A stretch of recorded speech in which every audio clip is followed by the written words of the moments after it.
Super Mario 64 is an iconic game, and for good reason. This game is filled with tons of recognizable areas. Peach's Castle, Bob-omb Battlefield, Whomp's Fortress. It's no surprise that this game has established itself in the memories of thousands of players. As a modder of Mario 64, I've spent countless hours exploring these worlds, but just how well do I really know this game? I've decided to test my knowledge of the game by recreating Mario 64 entirely from memory. Well, okay, I'm not going to remake the whole game from the ground up. That would take way more effort than I'm willing to devote to this video, and Nintendo would probably send a group of assassins to my house if I ever tried to release it online. Instead, I'm going to make a mod of the original game, where I recreate the levels, textures, and character models from scratch, all while I'm never allowed to play or see the original game. So this is my starting point. As you can see, I've replaced Mario and all the HUD icons with these crude placeholder versions, and the castle grounds have been reduced to a flat plane. Now it's going to be my job to turn this back into Mario 64. I opened Blender and began modeling the basic shape of the castle grounds. I started with the path that goes around the castle, and then I made the castle itself.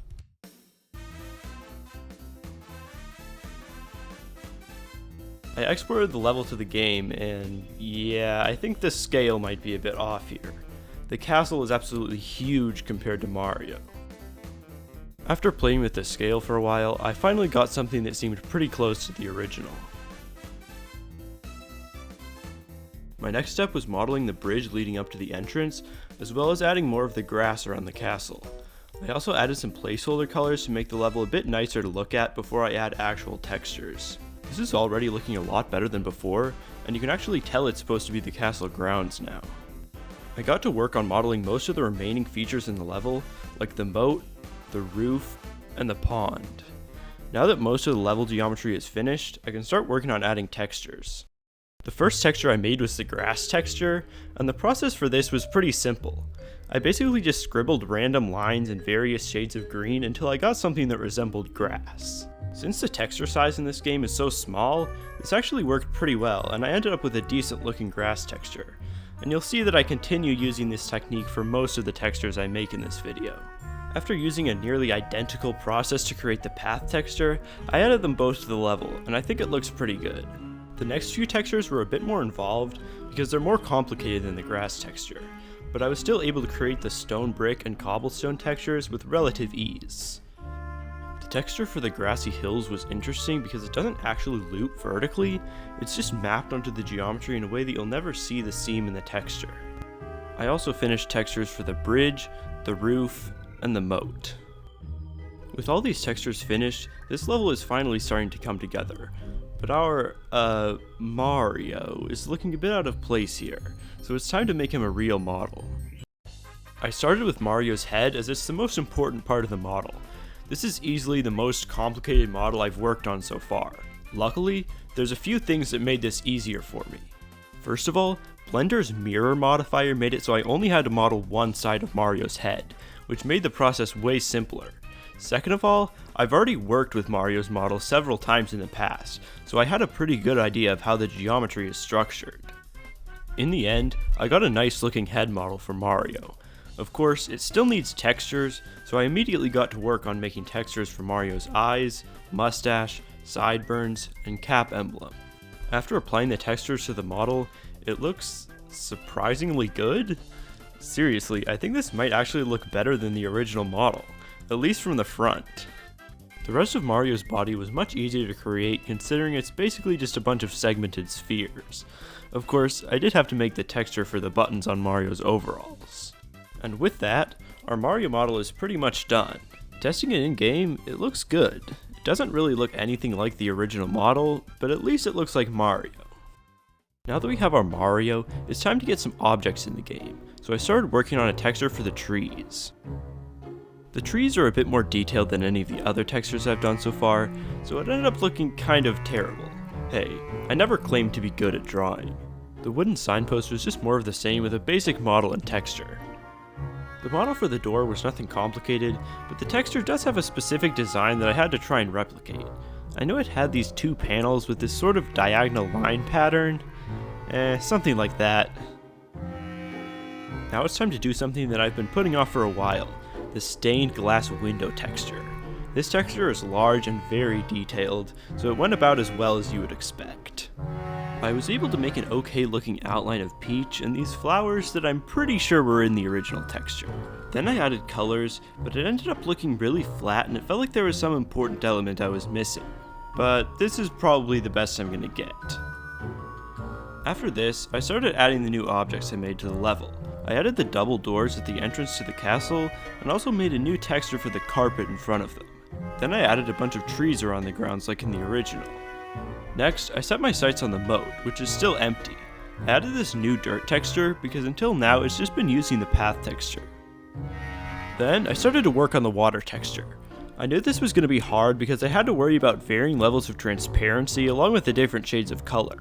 My scribbling technique still worked for this, it was just a lot more time consuming to get something I was happy with. A lot of my attempts just looked like complete garbage. I added a flat plane of water for the moat and the pond, and then I made the flowing waterfall, and I think it actually looks great in game.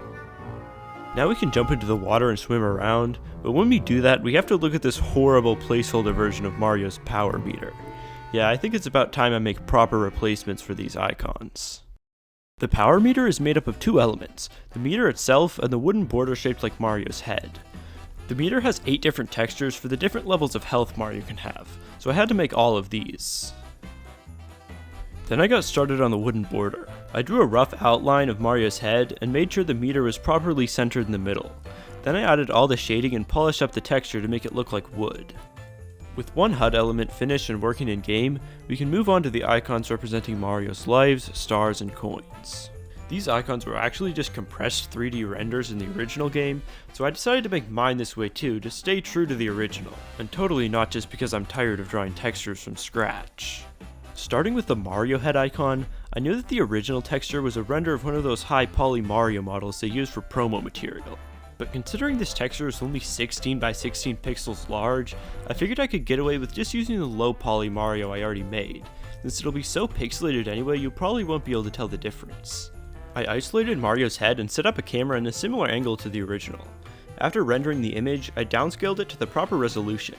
I did need to clean it up a bit, but after doing that, yeah, I'd say it looks about as good as the original texture. As I thought, the low polygon count is pretty much unnoticeable at this resolution. Unfortunately, I didn't have any existing models to use for the star and coin icons, so I quickly threw together some models in Blender. Again, the quality of these models doesn't really matter since they end up getting downscaled like the Mario icon. Now for the most tedious part of this entire project, making these number icons. I won't bore you with the details of this, I basically just had to repeat the exact same process for all 10 digits. It ended up paying off though because I think they actually turned out really close to the originals. Now there's one more important icon I have to do, and that's the Lakitu icon. Unfortunately, my memory is kind of fuzzy on what Lakitu actually looks like, so I kind of just had to wing it. And I ended up with this absolute abomination of a model. My only hope was that downscaling the render would remove enough detail to make it look somewhat passable. Yeah, it still looks terrible. I had to do a lot of manual work to fix up the texture, like I realized he's actually supposed to have goggles instead of these big glasses I gave him, and I also gave him some actual eyes to make him not look completely soulless. Now that all of these icons are done, we can finally see what they look like in game. And you know what, I'm actually really happy with how these turned out. I can totally see them being from a beta build of the game or something. Of course, we're not done yet. You've probably noticed that the level is still just sitting in this gray void. It's time to add the Skybox. The Skybox textures are some of the largest textures in the whole game, at 248 by 248 pixels. In fact, they're so large that the game has to split them up into smaller textures just so that the N64 can even load them. Luckily, the game's code does this automatically, so I don't have to manually split up the texture. Although I did actually have to do this for some of the earlier large textures, like the stained glass window. Anyway, I tried to replicate the elements of the original Skybox, with an ocean at the bottom and puffy clouds in the sky. And while it's not super detailed, I do think it turned out pretty nice. It almost looks like a painting, which is also the vibe I got from the original Skybox. With the Skybox in place, the castle grounds are finally almost finished. The only thing I had left to do was go back and add in all the little details that I hadn't done yet. I modeled the doorway to the basement and the vanish cap entrance in the moat, and also added the cannon hole next to the pond. Then I added some windows to the castle as well as the fences along the edge of the moat. Finally, I made a model for these butterflies and placed them around the map. And with that, the castle grounds are finally finished. Now it's time to see just how accurate this recreation is by comparing it to the original game. This is going to be the first time I've seen how the original game looks since I started this project. And whoa. Okay, so I immediately saw some major differences between the original and my version. I think the most obvious difference is that the textures in the original game are just a lot brighter than mine, while my textures are darker and more saturated overall.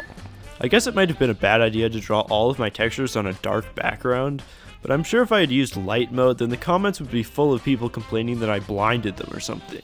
Also, it seems like I still didn't get the scale of the map quite right. My version of the castle is much bigger than the original, so Mario feels pretty small on my level compared to the original castle grounds. But besides the scale, it seems like I actually got the general layout pretty close. Unfortunately, I did forget a lot of small details like the flags on top of the castle. As for the textures, most of mine turned out looking a lot worse, but I think at least some of them hold up to the originals. Although I definitely wouldn't say any of them are actually better. Out of all the textures I made, I definitely think the HUD icons turned out the best. I'm especially proud of how close the orange number icons look to the originals. I do think it's kind of funny how I ended up making both the Mario icon and the stained glass window facing the wrong direction. It just made sense to me because you usually face towards the right in Mario games. As for Mario himself, I really do think his face in my model actually looks a lot better than the original, although the rest of his body seems about the same if not slightly worse than the original model. Overall, I think this ended up being a solid start for remaking Mario 64. My memory held up pretty well for the starting area, but I'm interested to see what mistakes I might make once I try remaking some of the actual stages in the game, like Bob-omb Battlefield. If you're interested in seeing this project continue, then definitely leave a like on this video and subscribe to my channel to see more. Oh, and before you ask, there's no download for this game yet. I'd like to get some actual content in the game before I release it for people to play. But if people like this project, then I'll definitely continue making videos on it. But that's about all I've got for this video. Thanks so much for watching, and I'll see you in the next one.